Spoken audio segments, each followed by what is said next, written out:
Today we're going to talk about the difference between mobility and motor control and what you need to be including in your work and your work with clients to improve both. So mobility is this huge concept around the world. People talk about building mobility, and I was guilty of that for many, many years myself.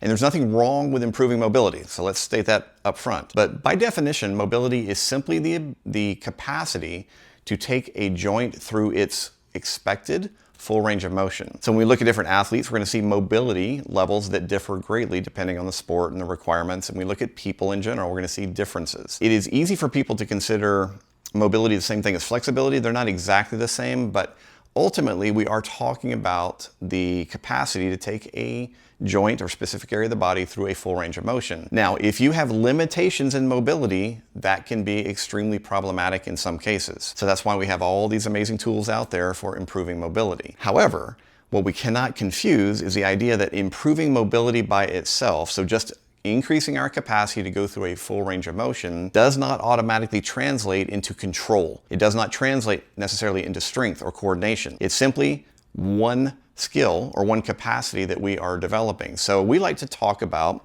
as brain-based practitioners, the progression from mobility is into motor control. Motor control is a much broader and yet more specific term that's all about how well can you command different areas of your body to do things and have them do it well. So it's about movement efficiency, it is about coordination, it is about skill development, it's about motor learning. And one of the huge things that sets motor control apart from mobility is that kind of by definition, motor control is designed or involved in decision making. So here's what I mean by that. One of my pet phrases is that every movement has a meaning. So if I am working on my mobility, let's say I've grabbed a band and I'm doing some work to try and increase the mobility of my right shoulder, right? I'm working different ranges of motion, I'm bending and extending my elbow, I'm doing different things with my head, I'm doing different things with my thoracic spine, can do PNF style contractions, I can throw wraps on, I can use vibration, I can do a lot of different things. Only decision I'm really making during that process, however, is, am I going any further? And in the real world, decision making around movement tends to be much more complex than that. In other words, if something's over there and I'm going to go get it,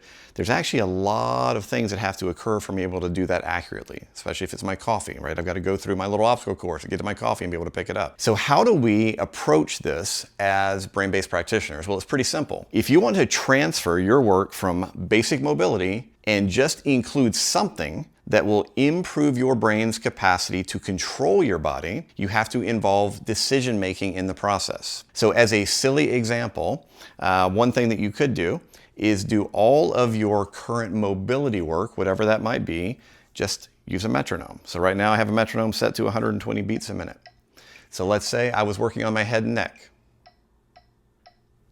I could do progressively larger ranges of motion, trying to stay on the beat and work through all my different planes. Now, why is that different than just doing, neck mobility? The addition of the outside stimulus that I have to hear, I have to match. I want to make sure that I'm ending and changing my motion on the beat. That involves another layer of activity within the brain, and in essence, it's a form of decision making. Meaning, am I going to match the beat? Am I going to be off beat? What am I going to have to do? Am I going to have to speed up? How quickly do I have to transition off the beat in order to get to the other side quickly? Do I want to match it 1, 1, 1, or do I want to go 1, 2, 1, 2?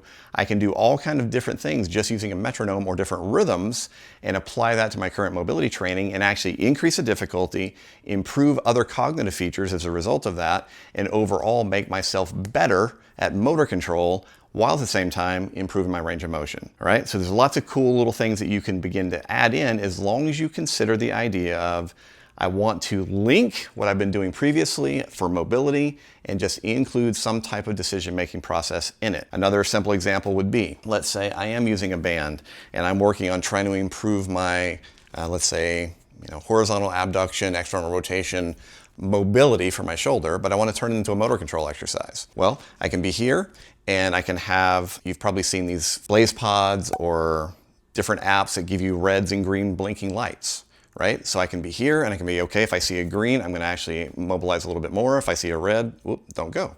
And then I can reverse it, right? So I can add these little cognitive games or cognitive tasks while I'm working on the mobility. And like I said, this is a higher payoff a bigger return on investment for many people than just spending all the time trying to improve just joint range of motion. We want to improve the brain at the same time. This is a really kind of simple overview of how to do that. We're going to be covering a lot of this material in far more depth, along with a lot of specifics in an upcoming course that we have called No More Mindless Mobility. Most importantly, I just want you to remember, we love brain-based training and we coach coaches because we want people to succeed. All right, we want your clients to be more successful. We want to have a better return on investment. And like I said, all the fitness, all of sports, all of rehab, it's all evolving. And it's evolving very rapidly. So what we're trying to do is always give you the cutting edge to make you indispensable to your clients. If you're new to Z-Health, I'm Dr. Eric Cobb. We're a brain-based education company. We specialize in working with doctors, coaches, and therapists. So if you are looking to bridge the gap that currently exists between anatomy, kinesiology, biomechanics, and neurology, make sure to check out our free course and subscribe to the channel. All right, have a great day.